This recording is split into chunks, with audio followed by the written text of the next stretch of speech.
halika rito. Kala mo di ka namin mahuhuli. Alam niyo ba kung anong kaso ko kaya ako nakulong? Alam namin. Attempted murder. Alam niyo kung bakit?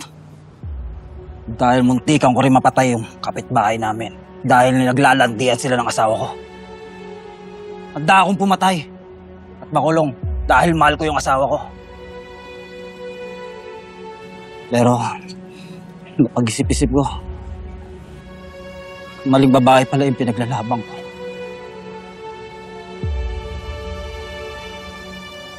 Tama na yung drama-drama na yan. Pasok ka. Takay ka na.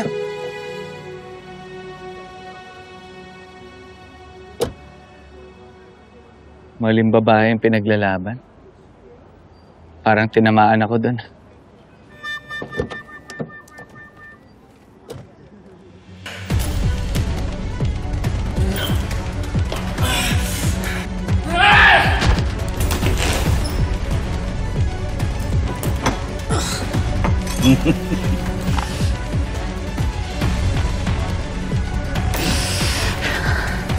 Paalam, Konde.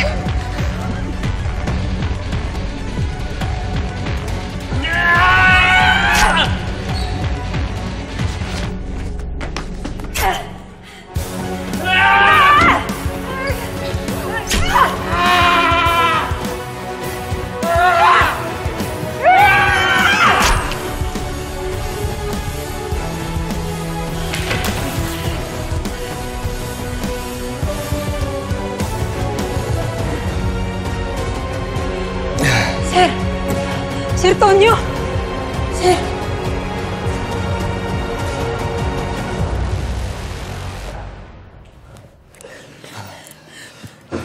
Sir!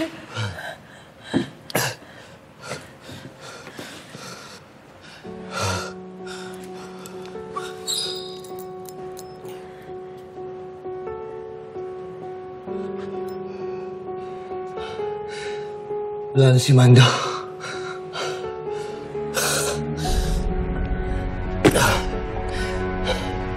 Sir, yung sugat niyo. Hindi na natin siya mapapaamin kung sino nagpalaya sa kanya.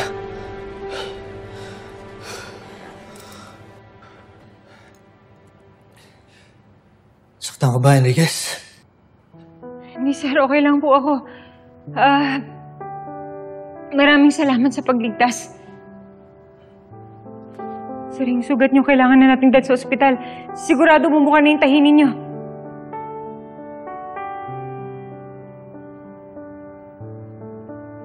Ang kulit mo rin talaga eh, no, Bobby? Ano sinabi ko sa'yo nun? Sabi ko, di ba, huwag ka na makialam sa paghahunting kay Mando? Umuo ka! Pero anong ginawa mo? Hinanap mo pa din! Sir, ginawa ko lang naman yun kasi ayokong balikan Ang hirap sa'yo, Bobby! Lagi kang may rason! Hindi mo iniintindi yung mga gusto ko sabihin sa'yo eh. Hindi mo ba naiintindihan? Ayaw kitang mapahamak. Mas gusto ko pang ako yung mapahamak kaysa ikaw yung masaktan itong gago na to. Ang hirap sa'yo, Bobby. Manhid ka. Alam mo kung sino kang magaling. Oo, sige, magaling ka na. Pero anong gagawin mo? Ha? Anong gagawin mo kapag